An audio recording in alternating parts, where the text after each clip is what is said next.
Sahana vavatu Sahanau bhunaktu Sahaviryam karavavahai Tejasvinavadhitamastu ma vidvishavahai. Om Shanti Shanti Shanti.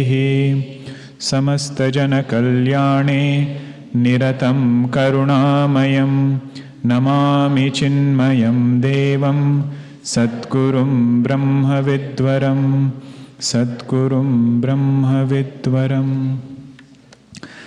Let us chant after fifth verse. From fifth verse.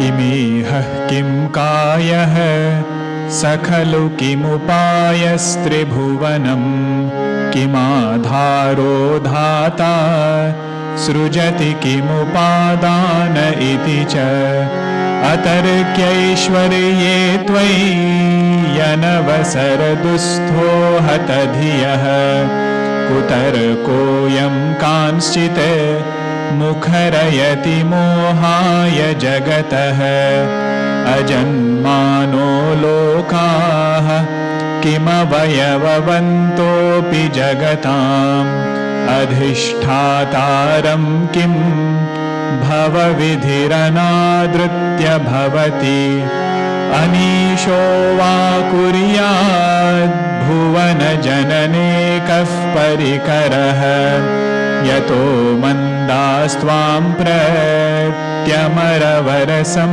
sherata ime Trayi sankyam yogah Pashupati matam vaishnavamiti Prabhinne prasthane Paramidamadah pathyamiti cha Ruchinam vaichitryad Rujukutilana pathajusham Nrunameko gamyah Tvamasi payasamarnava iva Mahokshah khatvangam Parashurajinam bhasma phaninah Kapalam chetiyat Tava varadatantropakaranam Surastam tam ruddhim Dadhati tu bhavadbhu pranihitam Nahi swatma ramam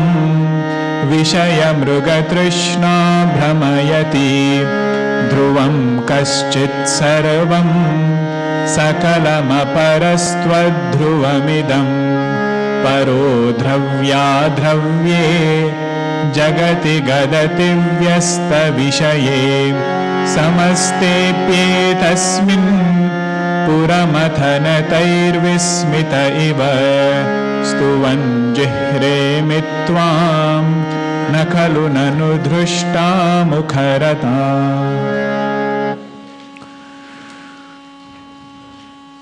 Different ideas were discussed from a philosophical standpoint. The first one was, what are the different questions that people ask regarding how God cannot be the creator of this world? Why there is no need for God to be the creator? Different questions were asked. With what desire does he create? With what body does he create? Where does he sit and create? All those questions. The main point there was, logic should be used to establish non-duality. Using logic for some other purpose will not serve us much good. So logic can be used to clarify doubts, to get more conviction in this non-dual truth.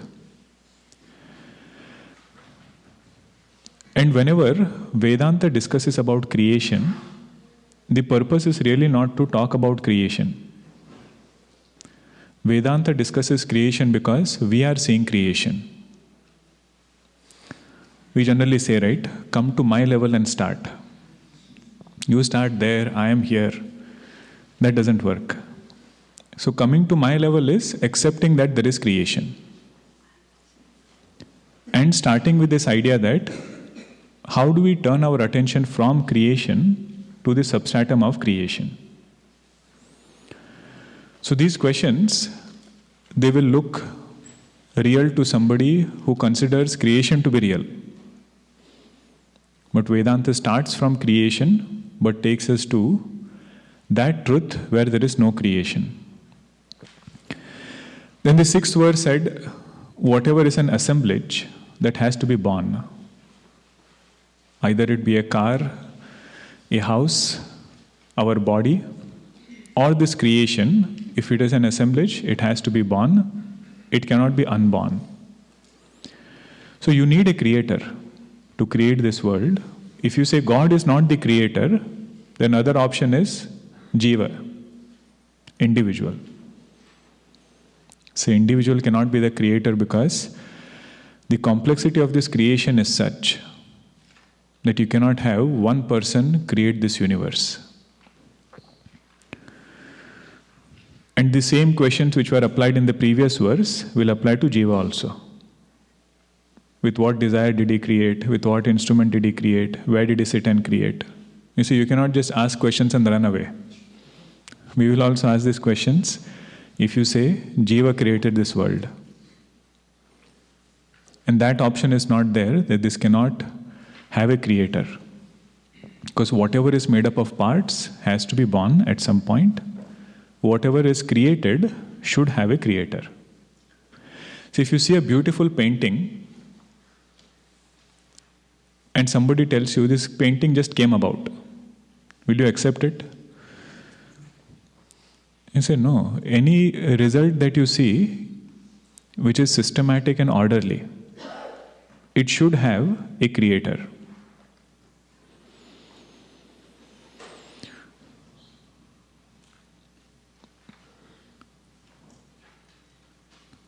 So any creation must have a creator. These topics we have discussed in several other places. So to recap everything from that is difficult. But if you have doubts, you can discuss amongst yourself. Then the seventh verse said, we have three powers. Bhagavan, when he takes the conditioning, there are three powers in that conditioning. Jnana Shakti, Ichha Shakti, and Kriya Shakti. Can we close the door, please? Kids walking will not work.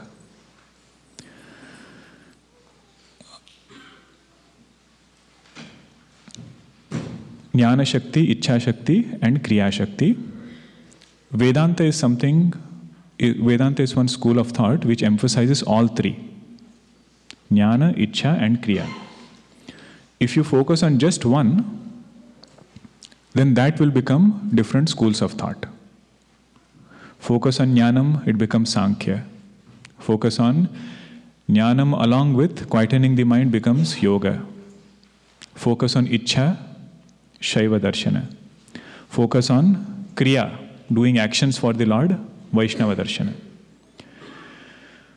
And based upon our interest, based upon our ruchi, different paths are given.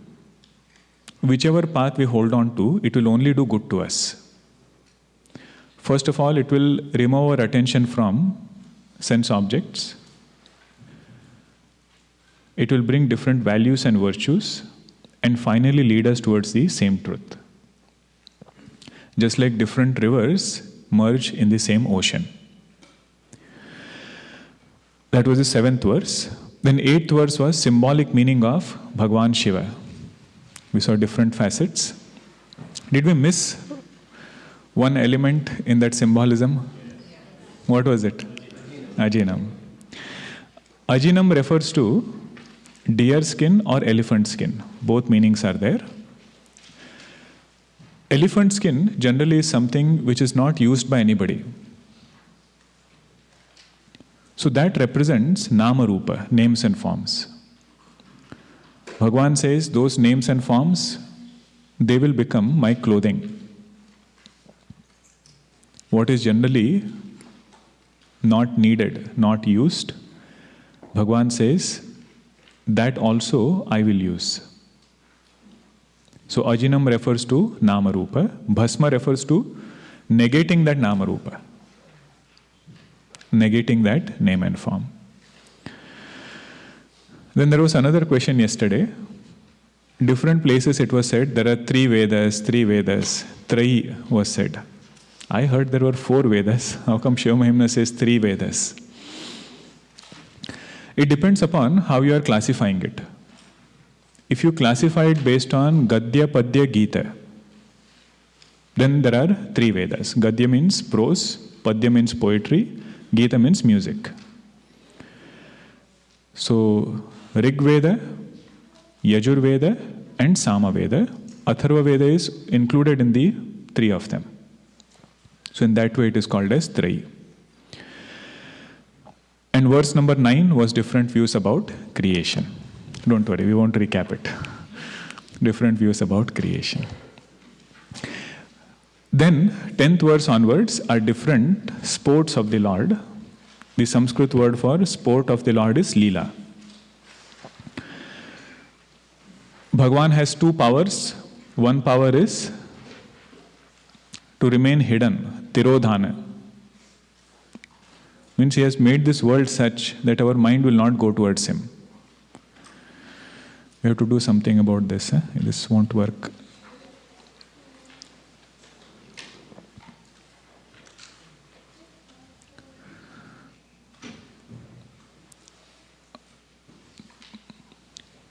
Once you sit, don't move.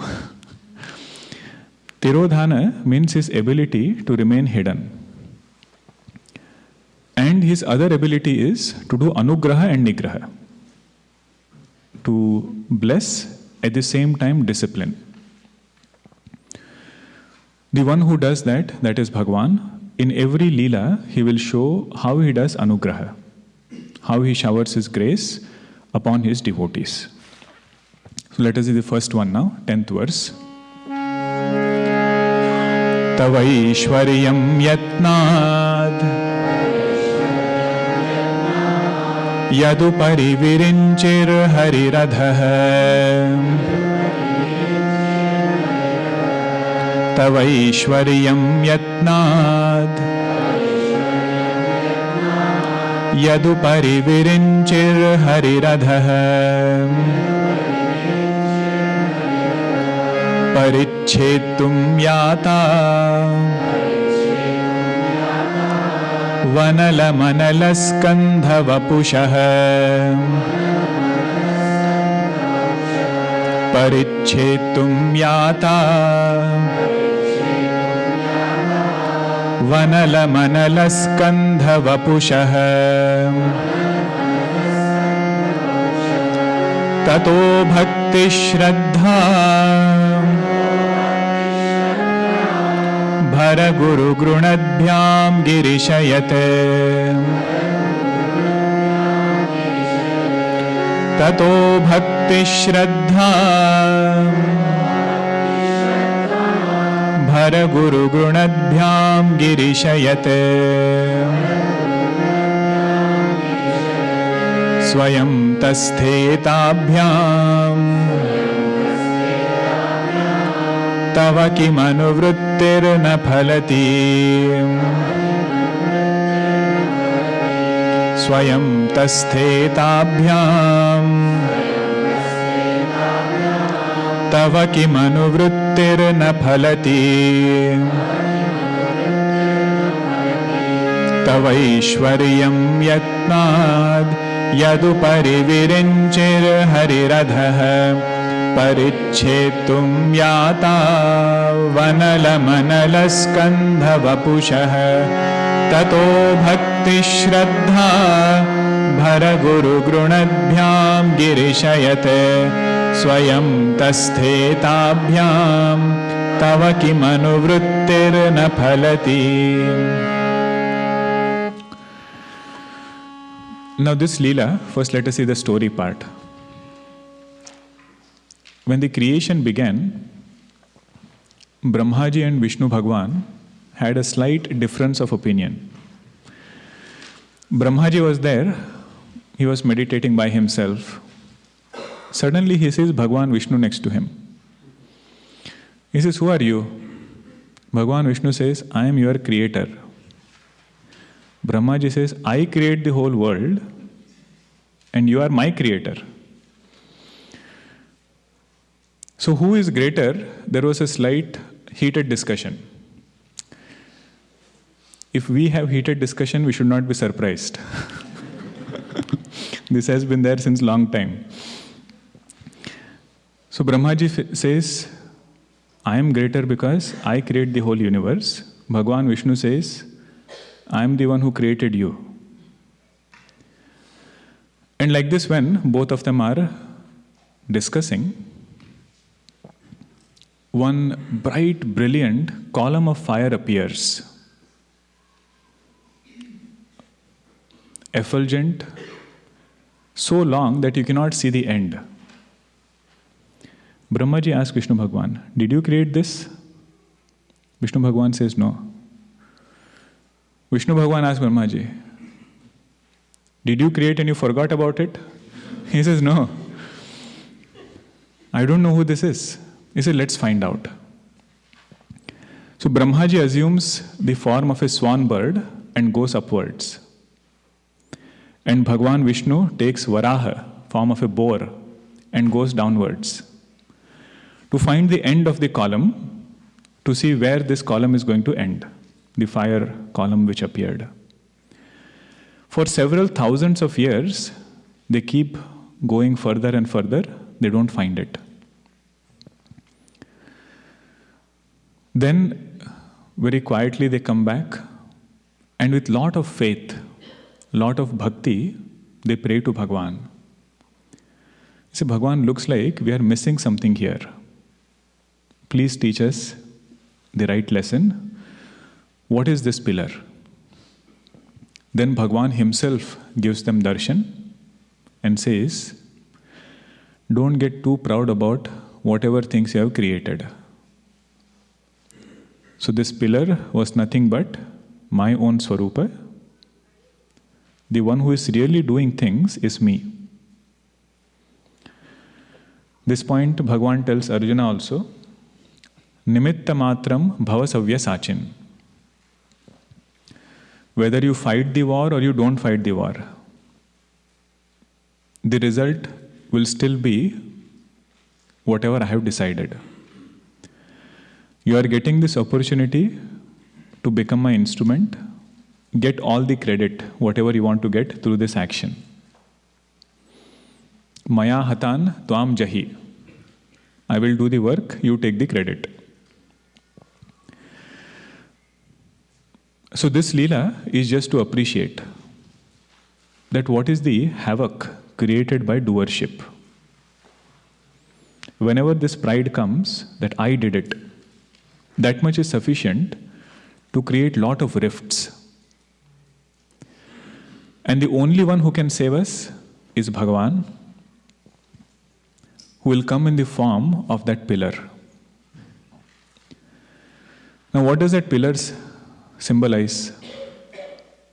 Pillar was not created by anybody. So that pillar symbolizes consciousness. Consciousness is not created by any jiva, nor anybody can take credit for consciousness. And that consciousness, that pillar was bright and brilliant. So that is the self-shining nature of consciousness. It is self-effulgent. To illustrate that, Bhagavan brought that pillar. And whenever there is darkness, you need some light to clear our thoughts and thinking. So this ajnanam which is there, ignorance which is there, to remove that, this column of fire, Bhagavan manifested as. This doership, it hides in us in a very subtle way. And it will express in different forms. The desire to seek recognition, that is one sign of doership.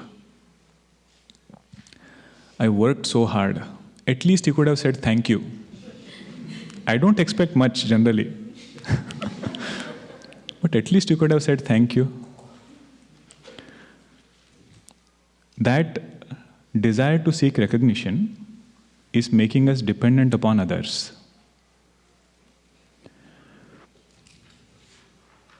And devotion is that knowledge, you say, which will make us independent of the world. This devotee constantly asks, why am I doing actions?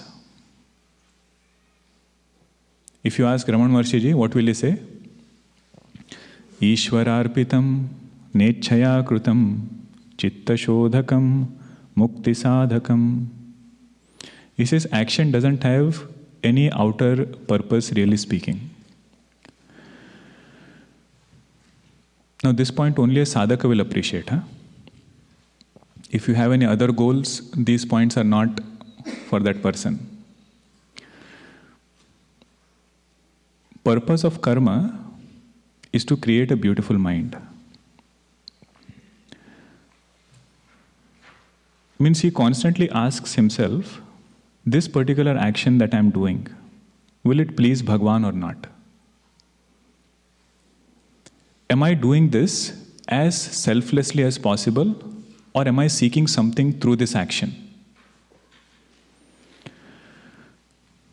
If I am doing actions and seeking something for myself in that action, even if I get it, even if I get that particular thing, spiritually I have lost. Materially, world might praise whatever accomplishments we get for our own self, but spiritually we have lost. That action could have purified our mind, taken us to the truth.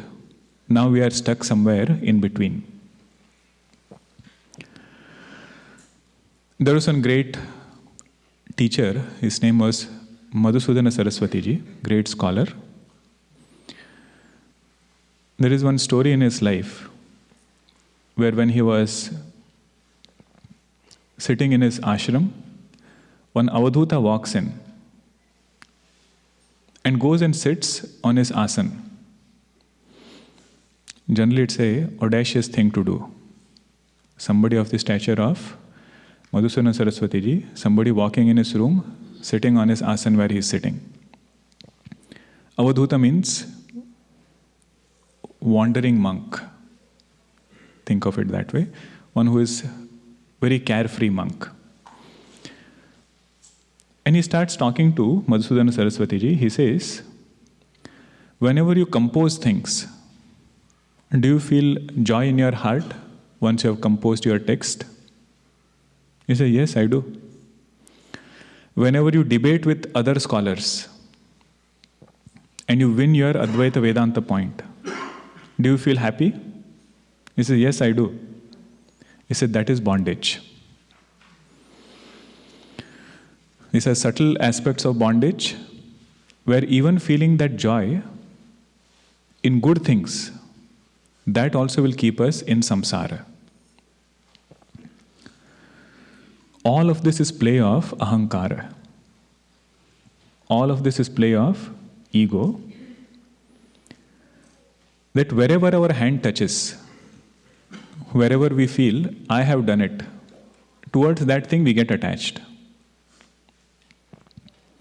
Puja Guruji says this, sometimes when we wear different ornaments, right? A ring is there, necklace is there. Attention goes on the ring. But attention doesn't go on the one who gave us finger. Ring is meaningful only when finger is there. This is the one who gave us finger is Bhagavan. In that way, when he starts looking at his life, he realizes in everything there is God's hand. That is his leela. Yat analaskanda vapushaha eva tava aishwaryam parichetum yatnat upari viranchihi adaharihi yatav analam. Long sentence.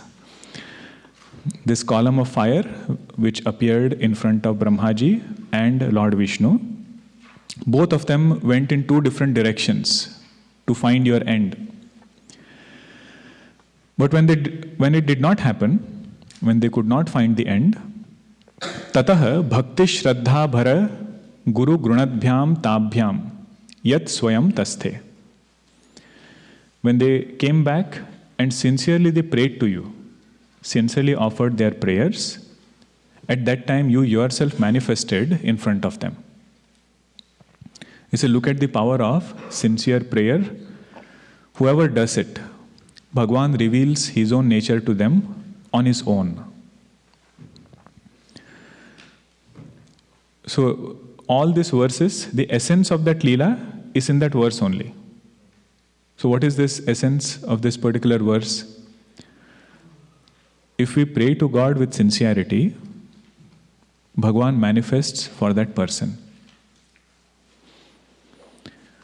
If understanding this word, Bhagavan manifests, is difficult, we can add Bhagavan's grace manifests for that person. Grace is easier to feel, right? Rather than saying Bhagavan manifests, we can say Bhagavan's grace manifests.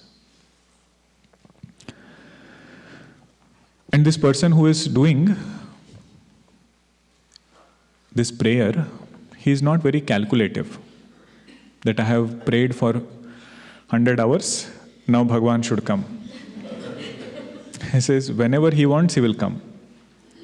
Our part is to sincerely keep doing it. That is why that Shraddha word is important. Whoever prays with sincerity, Bhagavan reveals himself to that person.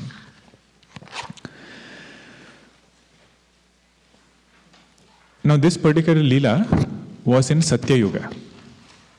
In Satya Yuga time it happened. Bhagavan Vishnu and Brahmaji, they had this conversation. Pillar appeared. Next leela is from Treta Yuga. Okay, question for high schoolers. Which avatar took place in Treta Yuga? Options are Raja Harishchandra, Bhagavan Krishna, Bhagavan Rama, Kalki. Huh? Rama. Good, good. I changed the order purposely. Bhagavan Krishna and Bhagavan Rama. So this is about Treta Yuga, this particular leela, 11th verse. Ayatnadasadya tribhuvanamavairavvyatikaram Ayatnadasadya tribhuvanamavairavvyatikaram Dashasyo yadbahun.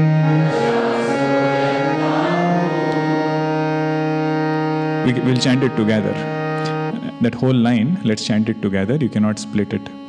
Dashasyo yadbahun abhrutarana kandu paravashan.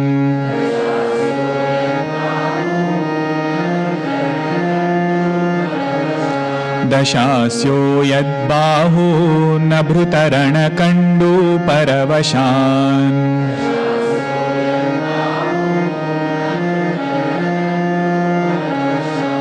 Shiraf padma shreni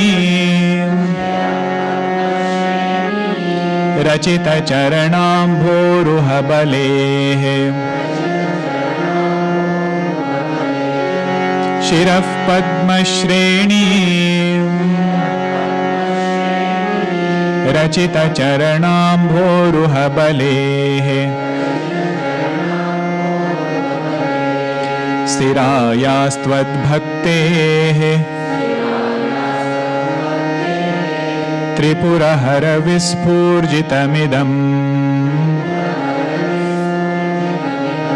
Sthirayastvad bhaktehe tripurahara vispurjitamidam. Ayatnadasadya tribhuvanamavairavvyatikaram dashasyo yadbahun nabhrutarana kandu paravashan. Shiraf padma shreni rachita charanambhoruha balehe. Sthirayastvad bhaktehe tripurahara vispurjitamidam. Ayatnadasadya tribhuvanamavairavvyatikaram dashasyo yadbahun nabhrutarana kandu paravashan. Shiraf padma shreni rachita charanambhoruha balehe. Sthirayastvad bhaktehe tripurahara vispurjitamidam. Ayatnadasadya tribhuvanamavairavvyatikaram dashasyo yadbahun nabhrutarana kandu paravashan. Shiraf padma shreni rachita charanambhoruha balehe. Sthirayastvad bhaktehe tripurahara vispurjitamidam.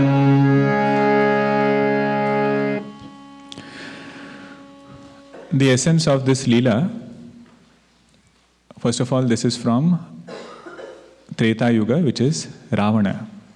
The story of Ravana that is highlighted in this leela. Where Ravana, he did lot of austerities, lot of penance to please Bhagavan Shiva. Because of that penance, what all things did he get?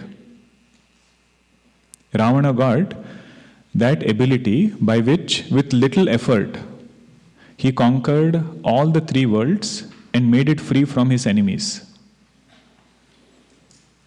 Means because of his penance, he got so much power that all three worlds, he was the unquestioned king.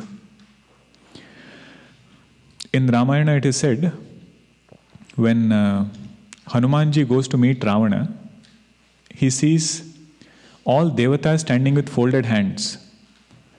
Whatever Ravana says, that they will do. Varun Bhagavan is asking, can I shower rain? If Ravana says yes, rain will come. Means he conquered all three worlds, kept everybody under his control. And it is said, all sadhu mahatmas who are there, Ravana would tell them, do this, do that. Goswamiji writes in Ramcharitmanas, that was his power that he had. Now, because he had so much power, he was always itching for war. That is another thing, Whenever you learn something new, you need somebody to try that thing on. Even if he is a spiritual seeker, There was one Mahatmaji, he would say, one person learned boxing. And he came to monastery to study Vedanta. Whichever pillar he would find, that he would punch a little, go forward. I mean, that desire is so strong, you cannot but express it. So Ravana was always looking for somebody to fight a war with. But he was so powerful, nobody was there who would question Ravana. How did he get all this? He says, Idam Shiraha Padma Shreni Rachita Charanamboruha Balehe. Because Ravana offered his heads one by one to Bhagavan Shiva, because of his offering and firm devotion to Bhagavan Shiva, he got all these powers. Now I know what you all are thinking. Ravana is not that bad.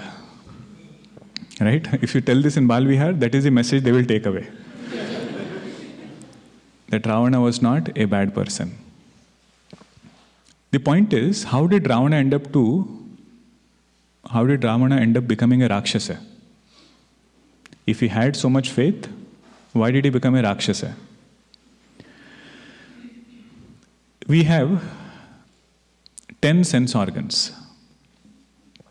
Every head of Ravana symbolizes one sense organ. 5 organs of perception, 5 organs of action. All of them have to be offered to Bhagavan. Whenever we see to please the Lord, we hear to please the Lord, we speak to please the Lord. Every action is to please Bhagavan. Though that kind of a lifestyle brings lot of power and strength to that devotee. That is the symbolic meaning of Ravana offering one head. But the problem was, he offered 10 heads, but the 11th one, he kept it with himself. Did you know Ravana had 11th head also? That 11th head is our ego. All sense organs are offered, but ego is still entertaining desires. So that was the difference between Rakshasa doing tapasya and Rishi Muni doing tapasya. Rishi Muni did tapasya to subdue the ego, to remove desires. And Rakshasa did tapasya to fulfill desire.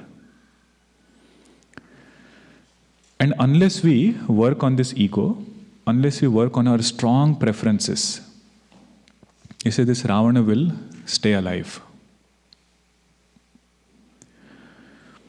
Ramana Maharshi gives a beautiful story to illustrate this point. He says there was an elephant and one hunter wanted to kill it. So he sat on one tree, and his plan was, when that elephant comes below, he will jump and he will finish that elephant. But he missed his timing. So he fell right in front of that elephant. This elephant had the opportunity to throw him off, but it had overpowering compassion. It said, "Poor fellow, he has fallen down. Let me leave him." So it left. And that hunter thought again, planned again, dug a bigger pit, and caught that elephant. So Ramana Maharshi would say that hunter is like our ego. You spare it once, it will come to destroy us again. So when we do sadhana and devotion, in addition to offering everything to Bhagavan, in addition to offering ourselves to Bhagavan, the main thing we have to offer is our ego. The way to offer ego is reduce likes and dislikes. Reduce strong preferences, strong opinions. That itself is offering our ego to the Lord.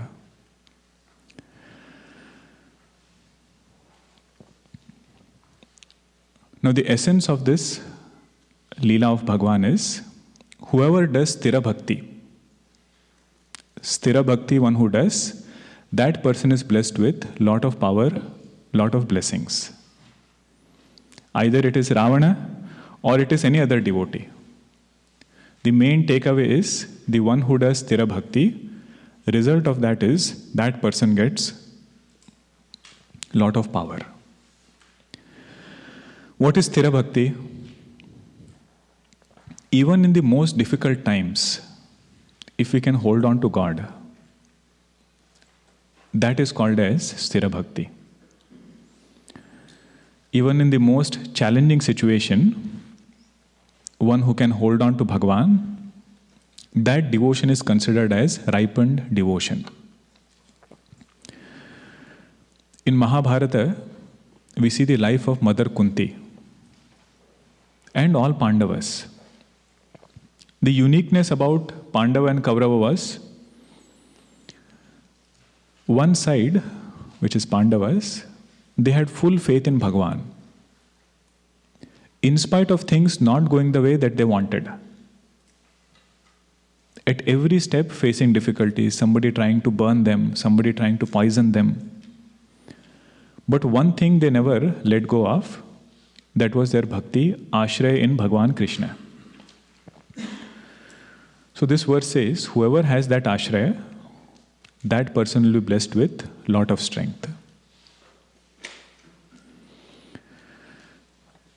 Another facet of sthira bhakti is, this person has realized or understood priorities in life very well. Bhagavan is a very decent person. He does not put any pressure on us. Has he come and told us, you have to do japa every day, you have to meditate every day, you have to go to temple every day? No. Whether you go or you don't go, he will not say anything.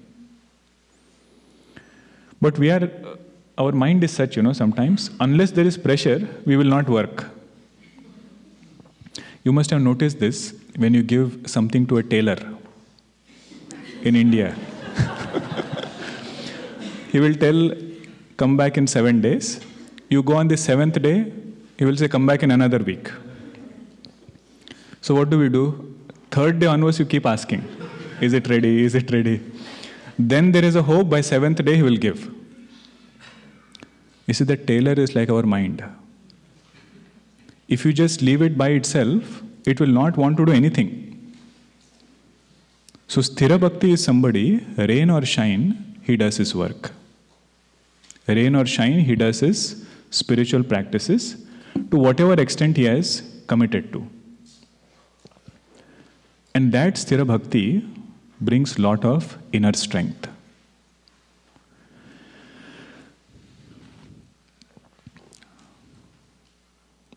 That is this story of Ravana, who got lot of inner strength just because of his sthira bhakti in Bhagavan. Now Ravana was very strange. In spite of having all this, what did he end up doing with his power? That is said in the next verse. Amushyatvat seva samadhigata saram bhujavanam balat kailasepi त्वददिवसतौ विक्रमयतः अलभ्या पाताले प्यलसचलिताङ्गुष्ठशिरसि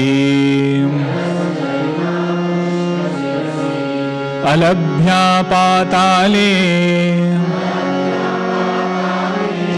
प्यलसचलिताङ्गुष्ठशिरसि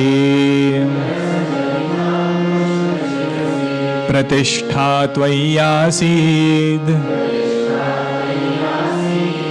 ध्रुवमुपचितो मुह्यति खलः प्रतिष्ठा त्वय्यासीद्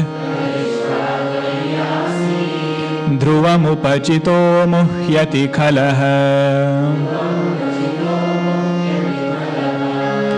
अमुष्यत्वत्सेवा समधिगतसारं भुजवनं बलात् कैलासेऽपि त्वददिवसतौ विक्रमयतः अलभ्या पातालेऽप्यलसचलिताङ्गुष्ठशिरसि प्रतिष्ठा त्वय्यासीद् ध्रुवमुपचितो मुह्यति खलः.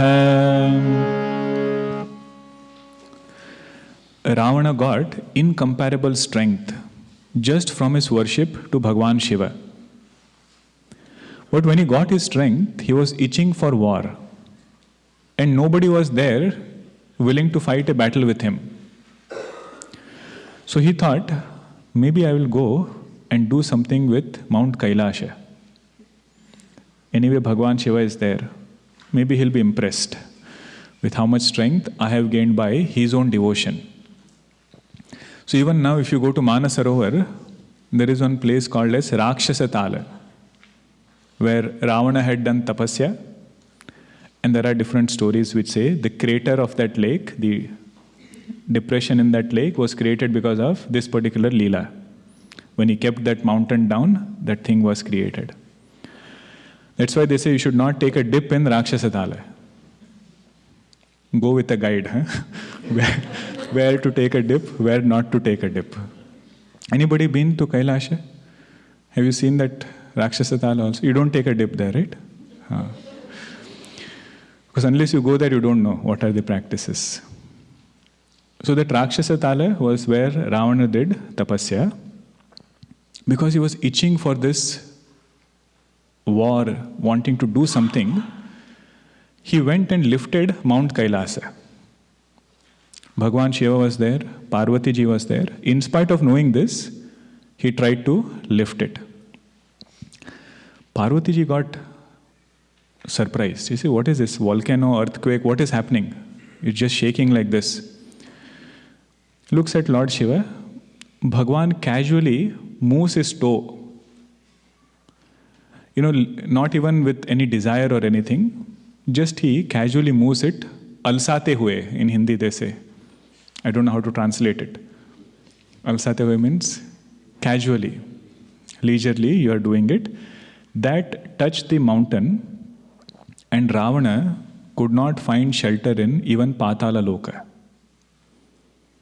Not only the mountain went back, but his condition became such that he could not find shelter even in Patala. So here Pushpadantacharya says, Khalaha upachitaha dhruvam muhyati. Read the last part. He says, the one who is an ungrateful person, having become great, certainly he forgets the one who made him great. So Khala refers to Ravana, He got this strength with his devotion to Lord Shiva. But he wanted to use his strength to show his power to Bhagavan Shiva. In Sanskritam, there are two words. One is called as Krutajna, another is called as Krutagna. This is Thanksgiving time, right? So we should reflect on both words. Krutajna means one who remembers what all things he has received. And more we remember it, natural expression of this remembrance is gratitude. So gratitude is not something you can cultivate. Neither it is something you can teach somebody. It is something which has to come with this remembrance. Now just look at examples. We receive so much from Mother Nature. But if we don't remember what we have received, we feel it is just another thing. We don't feel that gratitude towards nature if we don't remember what we have received from nature. And once we don't have that gratitude, we don't hesitate to pollute it. The one who has sense of gratitude, one who remembers what he has received, that person will never go to pollute nature. So Krutajnata is just remembrance. You look at parents. The one who remembers what all things he has received from parents, what will be his natural expression towards parents? Krutajnata. And if you don't remember it, we will always feel, what is so great? That is becoming Krutagna. So Krutajna is somebody who is grateful, who remembers what all things he has received from the other altar. And with that remembrance, whatever he expresses, that is called as gratitude. So gratitude is actually karma phala. Gratitude is actually a result of few things which have to fall in place before we start getting it. We cannot demand it also. We might feel sometimes, right? Can I teach gratitude to this person? We cannot. All we can do is just keep giving love. As a parent also, we cannot demand gratitude from children. What is in our hand is to give love, give lot of care and guidance. But that vritti of Krutajnata is karma phala. I am using the word karma phala because Bhagavan repeatedly says in Bhagavad Gita, we have no control over karma phala. Karmani eva adhikaraha ma phaleshu kadachana. You have freedom over your actions, not over results of action. So this Ravana, who got so much power, now he started using that power on Bhagavan Shiva. So this particular leela says, one who is an ungrateful person, that person always forgets the person because of whom he became great. It's not surprising. You must be seeing now, I'm not going word by word, because I know you have study group. So please go word by word and you can see. I'll just give the gist of the meaning now. Now these two leelas were from which yuga? Treta Yuga. Next one is from Dwapar Yuga. Dwapar Yuga was avtara of Bhagavan Krishna. Yadruddhim sutramno Varada paramochairapi satim Yadruddhim sutramno Varada paramochairapi satim Adhaschakre banaha Parijana vidheyastribhuvanaha अधश्चक्रे बाणः परिजनविधेयस्त्रिभुवनः न तच्चित्रं तस्मिन् वरिवसितरित्वच्चरणयोः न तच्चित्रं तस्मिन् वरिवसितरित्वच्चरणयोः न कस्या उन्नत्यै भवति शिरसस्त्वय्यवनतिः न कस्या उन्नत्यै भवति शिरसस्त्वय्यवनतिः यदृद्धिं सुत्राम्नो वरद परमोच्चैरपि सति अधश्चक्रे बाण परिजनविधेयस्त्रिभुवनः न तच्चित्रं तस्मिन् वरिवसितरित्वच्चरणयोः न कस्या उन्नत्यै भवति शिरसस्त्वय्यवनतिः. This is the story of Banasura. Banasura was another rakshasa. He did lot of selfless prayer to Bhagavan Shiva. Constantly he would make linga and he would worship that linga and offer that linga in the river. Many people say Bana linga is the same one that Banasura used to worship. There are different views about it. This is one of it. Bana linga is Banasura's worship. That sincere devotion, it gave him so much of prosperity that even the wealth of Bhagavan Indra looked small in front of his prosperity. So Banasura became so prosperous just by worship of Bhagavan Shiva. Not only that, all three worlds, he was loved by everybody in all three worlds. Devotion brings prosperity, but it also makes that person lovable. So Banasura had both of these things. How did he get it? He says he got this because he bowed down his head in front of you. So the main theme of this verse is bow down to rise.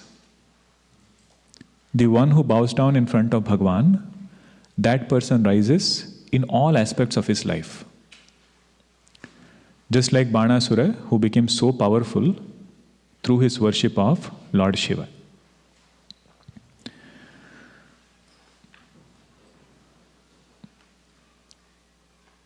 Later on that story comes where Bhagavan Krishna's son is brought in the kingdom of Banasura. What was the name? Pradyumna. Pradyumna was brought in the kingdom of Banasura. That's why this leela is from Dwapar Yuga. The main point here is, why does a jiva hesitate to bow down? Why do we hesitate to bow down in front of Bhagavan? One reason is, we don't make that connection that results in life come only because of God's grace. Until this person feels, my own karma is bringing results, he doesn't feel there is a need for somebody called as God, whom I need to bow down, whom I need to surrender to. Because all the results that he sees are action bringing immediate results. You throw a ball up in the air, it will come down right away. I did an action, I saw the result. But there are many actions that we might do it now. The result might come 10 years after. So who makes that connection between the person and the result that has to come? Action cannot make that connection because it is inert. It ended right after the action was done. Human being cannot decide it for himself. If we were to decide actions and the result of action, we will never choose unfavorable results. We will always go with best results. So there is some entity, some power, which is making this connection. More we appreciate presence of God in our life, contribution of God in our life, to that extent, this devotee will bow down to Bhagavan. And more we start thinking about it, we will realize that Bhagavan's creation is flawless. The way he runs this world, the way he gives experiences, it has its own reason why he is doing it. We might not understand it, but there is something hidden because of which things are happening in certain way. There is one nice story to illustrate this point. What is the point? That whatever is happening in creation has a reason. If you look at it superficially, we will not understand it, either in our life or in the world around. Once it was Shivaratri day, Yamacharya went to take darshan of Kashi Vishwanatha, Bhagavan. You know who is Yamacharya, right? God of death. He went. What is the vehicle of Yamacharya? Buffalo. He has one buffalo. He parked it outside, got down, he went. While he was going, he saw two pigeons. They were playing. Yamacharya just stood there, stared at those pigeons. Just stared, nothing he did. Went inside. People get afraid hearing Yamacharya's name. And imagine if he stares at you, what will happen? Pigeons got very afraid. They were shivering. Right after some time, Bhagavan Vishnu came. What is the vehicle of Bhagavan Vishnu? Garuda Bhagavan. He also kept it outside, went inside. Which temple is it? Kashi Vishwanatha temple, going inside to take darshan. Now outside, Garuda Bhagavan saw these two pigeons. Garuda Bhagavan is king of birds. He said, what happened? Why are you both shivering? Today is Shivaratri day. Everything is so nice, auspicious. Why are you shivering here? He said, Yamacharya just walked inside. He stared at us and went inside. Sir, only that much. Don't worry. I am here. You should not worry. Sit on my back. I will take you to the tallest mountain, Himalayas. I will leave you there. You will be safe. So he very quickly takes both the pigeons, flies at very high speed, goes up to that mountain, Himalayas, leaves both the pigeons there, quickly comes back. Bhagavan Vishnu should not wait when he comes out, quickly comes back. He's panting. Yamacharya had gone first, he comes out first. Bhagavan Vishnu is still inside, Yamacharya comes out. Both must have said Hari Om, Yamacharya and, or Har Har Mahadev, that is more popular in Kashi Vishwanatha. He says Har Har Mahadev, Har Har Mahadev. Yamacharya asks Garuda Bhagavan, why are you panting? So you have the grace of Bhagavan Vishnu, this kind of panting doesn't befit you. Garuda Bhagavan says, Maharaj, I am not panting for me. I am panting because of my family members. He said, which family members? The pigeons. How come your family members are panting? He said, the pigeons told me that you stared at them before going inside. That's why they were panting. Yamacharya says, I don't know why they got afraid. I had no intention to stare at them. I was just thinking, Brahmaji runs this creation. And today, these two birds were supposed to be eaten by a cat in Himalayas. Even if they fly with their maximum strength, they will not reach there. I was thinking, I think we need different creator. Brahmaji is getting old. He doesn't know how to make these connections. That's why I stayed and I went. Garud Bhagwan falls at his feet. He says, Brahmaji is very well in his senses and is doing his job perfectly, Bhagwan. Your creation doesn't need us to interfere. Means when you look at how world is running, we will realize there is some power which is making sure that all of us get our karma phalas. More we appreciate this, greater will be our ability to relate with our own mind and with minds of others. The one who understands Bhagavan as karma phala data, he comes and that devotee bows down to Bhagavan. And the one who bows down, that person is blessed with lot of prosperity. See, this is one subtle thing about Vedas. We are comfortable with this statement, work hard and you will be successful.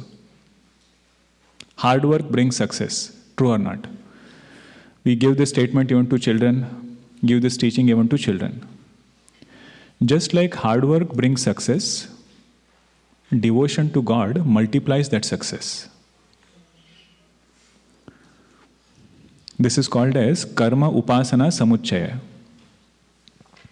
Hard work will bring its own results. But if somebody can absorb the mind in God, the result of that karma is multifold. To explain this point, the leela of Banasura is given.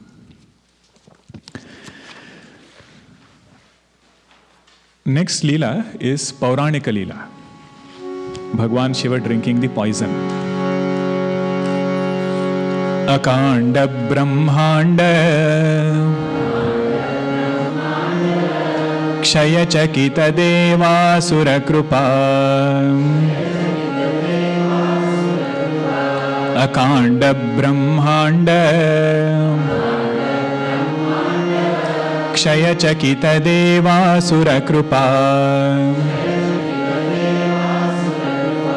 Vidheyasyat Siddhyah Trinayana Visham Samhrutavatah Vidheyasyat Siddhyah Trinayana Visham Samhrutavatah Sakalmashah Kanthe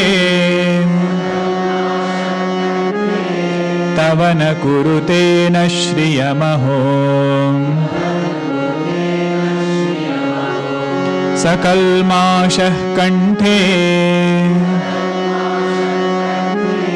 Tavana Kurutena Shriyamaho Vikaro Pishlagyo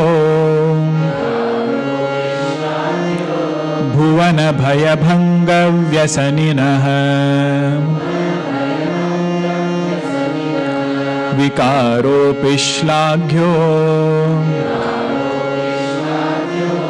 Bhuvana Bhayabhanga Vyasaninaha Akanda Brahmanda Kshaya Chakita Deva Sura Krupa Vidheyasya Siddhyah Trinayana Visham Samhrutavatah Sakalmashah Kanthe Tavana Kurutena Shriyamaho Vikaro Pishlagyo Bhuvana Bhayabhanga Vyasaninaha. This is the story from Samudra Manthanam, the churning of the Milky Ocean, Devatas and Asuras got together to churn. When they started churning, the first thing that emerged was Hala Hala Visha, the poison called as Hala Hala or Kalakuta. When all other things came, there was a lot of competition. When Kamadhenu came, Airavata came, Dhanvantari Bhagavan, he got so many other herbs before. There was so much competition, who will take what? But when Hala Hala Visha came, nobody wanted it. Somebody else should come and save them. Everybody started feeling that way. Bhagavan Vishnu said, this has to be solved by somebody who is not involved in Samudra Manthanam. This particular problem of ours, when this Visha has come, has to be solved by somebody who is not involved. Who is that person who was not involved? Bhagavan Shiva, who was happily sitting in Samadhi. He said, let us go to Bhagavan Shiva and ask him if he can take this Visha for us. They go to Bhagavan. Bhagavan did not care actually. He said, if you want to give Visha, I will take. If you don't want to give, I will not take. I am in Samadhi. But now he had Parvati Devi next to him. It is said, Bhagavan asked Parvati ji before, is it okay if I take it? Parvati ji said, no way. You don't know what these people want from you. Don't take any of this Visha. What on another hand was Bhagavan Vishnu. The love with which he was requesting Bhagavan Shiva, he could not say no to Bhagavan Vishnu also. Two sides, Parvati Devi and Bhagavan Vishnu. Finally, Bhagavan says, I will take the Visha, but technically speaking, the moment anything crosses our mouth, it is considered to be swallowed. This is a definition in Sanskritam. What do you call as swallowing? Whenever whatever you eat crosses your mouth, it is as good as you have swallowed. Not necessarily it has to reach stomach. So Bhagavan says, I will hold this Visha in my throat. That is where he gets the name Neelakantha. But he is very careful, doesn't swallow it. Because there are so many Brahmandas inside. All of Brahmanda means creations. All of those creations will get burnt. Doesn't spit it out also. If he does, then the people who are in front, they will get burnt. So he keeps it in his throat. What is the body of Lord Shiva like? Which color is it? White as camphor. White as camphor. Even the smallest dot is very distinctly visible. So Bhagavan Shiva, when he sits in his white camphor-like body, this blue dot, the poison, is very distinctly visible. But Pushpadantacharya says, for those who are engaged in helping others, even a shortcoming becomes an ornamentation. That is this last line, Vikaropi shlagyo bhuvana bhaya bhanga vyasaninaha. Those who are always engrossed in helping others, removing fear of others. Vikaropi shlagya. This particular shortcoming is also an ornamentation, it is not a limitation. Means somebody is a veteran, let us say, and they went to fight for their country. So whatever limitations they might have, it is their ornamentation. Because they sacrificed their life for a greater cause, that becomes an ornamentation. If you want more practical meaning of this poison, poison represents unpleasant experiences we receive from the world.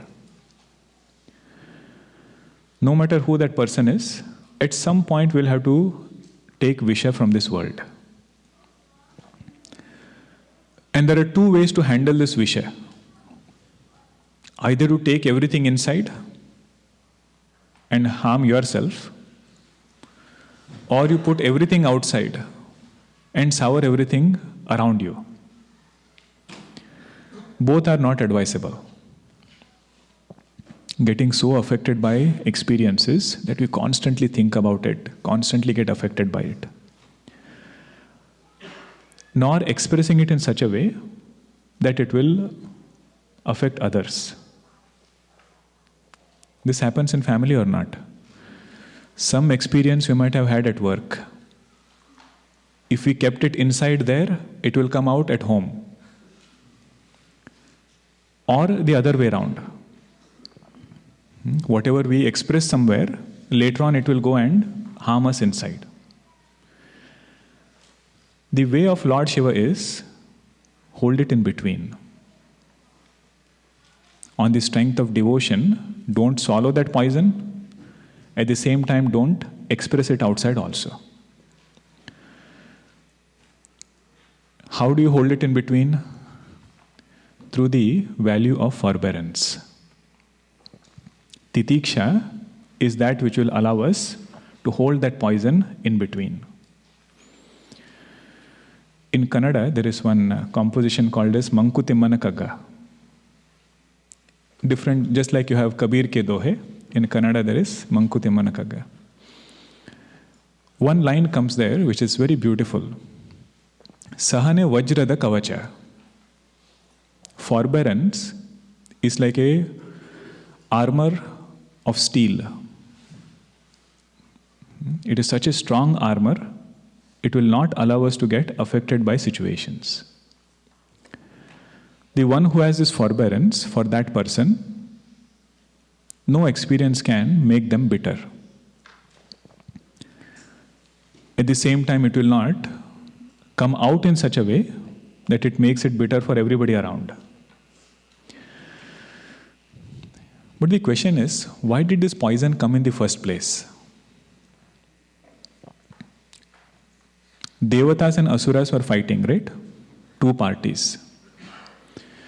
They went into this churning with this idea that we are both together. But really speaking, they were not together. They had their own agendas, they had their own likes and dislikes. Whenever we work with internal conflicts and external unity, the result of that work is poison. Outside it is unity, inside there are conflicts. The result of such an effort has to be Visha. One Mahatmaji, he would say, wherever you are placed, in family, at work, ask yourself, what kind of unity do you want? Do you want unity like an orange, or do you want unity like a watermelon? So what is this orange watermelon suddenly? If you look at orange, it looks homogeneous from outside. You open it, it is all fragmented inside. You see, that is the unity of Devatas and Asuras. From outside they are saying we are together, but when they start working, each one wants Amrutam, and only for themselves. Second unity is like watermelon. You see, watermelon has lines outside. If you look at it, it looks like it's all fragmented, but you cut open, it's all homogeneous. You see, for a happy family, we need unity like watermelon. We might have differences. We might have different personalities. But when it comes to our respect for each other, when it comes to the value we have for each other, he says, in that we are united. Devatas and Asuras, they didn't have respect for each other. Neither did they have value for each other. But they said, for this project, we'll all come together. So Bhagavan reminds them, whatever task we take up, without a pure mind, pure heart, and mutual respect, the outcome of that will be Visha.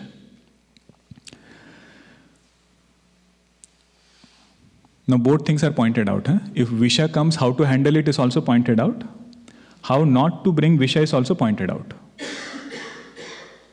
So if Visha comes, hold it in the throat. Not outside, not inside. But we don't want to always bring Visha and then keep it in the throat. Ideal condition is Visha should not come. So in that, he says, be a part in such a way that our heart should be clean. Our heart should be with lot of values and sadhanas. If that happens, result is amrutam. To show this point, this particular leela has come.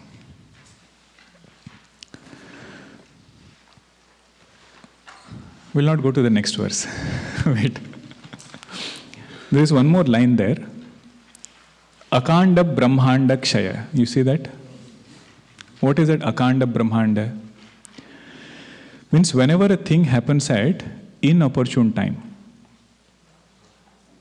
whenever a thing happens out of place, that is what creates lot of anxiety. So why did Devatas and Asuras feel anxious? This Visha which came, it would have brought Pralaya before Pralaya was supposed to happen. What is Pralaya? Dissolution. Everybody knows creation will get dissolved one day. But if it happens before the set time, that makes everybody anxious. We know sunset is going to happen in the evening. But if it happens at 2 o'clock, what do we call it? Eclipse. That is when we take special measures. So whatever happens in its own course of time, it is not bothering. Whatever happens out of that course, that is bothersome.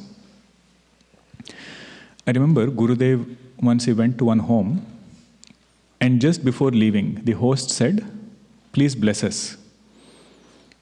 Gave some book and he said, "Please write something." Gurudev wrote, "Grandfather will go, father will go, son will go." Now suddenly that host saw this. He said, "Gurudev, what kind of a blessing is this?"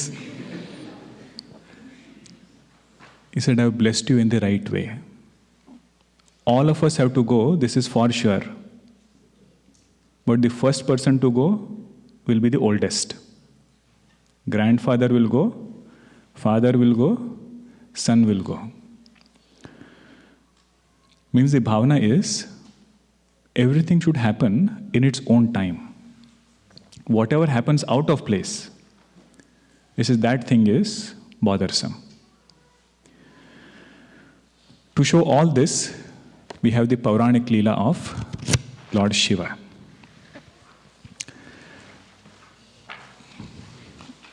I have 5 minutes. I don't know whether I should chant or I should explain. Let us chant it, meaning we will see in the next one. Asiddharthanaiva Kvachidapi sadeva suranare Asiddharthanaiva Kvachidapi sadeva suranare Nivartante nityam Jagati jaino yasya vishikah Nivartante nityam Jagati jaino yasya vishikah Sapashyanni shatvam Itara sura sadharanamabhut Sapashyanni shatvam Itara sura sadharanamabhut Smara smartavyatma Nahi vashishupathyaf paribhavah स्मर स्मर्तव्यात्मा न हि वशिषुपथ्यः परिभवः असिद्धार्था नैव क्वचिदपि सदेवासुरनरे निवर्तन्ते नित्यं जगति जैनो यस्य विशिखाः सपश्यन्नीशत्वामितरसुरसाधारणमभूत् स्मर स्मर्तव्यात्मा न हि वशिषुपथ्यः परिभवः. Meaning we will see in the evening, but if you get a chance, please do go to the word by word meaning in the study group. Just focus on the anvaya and seeing the word by word meaning. That much is good. Om Purnamada Purnamidam Purnat Purnamudachyate Purnasya Purnamadaya Purnameva Vashishyate. Om Shanti Shanti Shanti. Harihi Om Shri Gurubhyo Namaha. Harihi Om.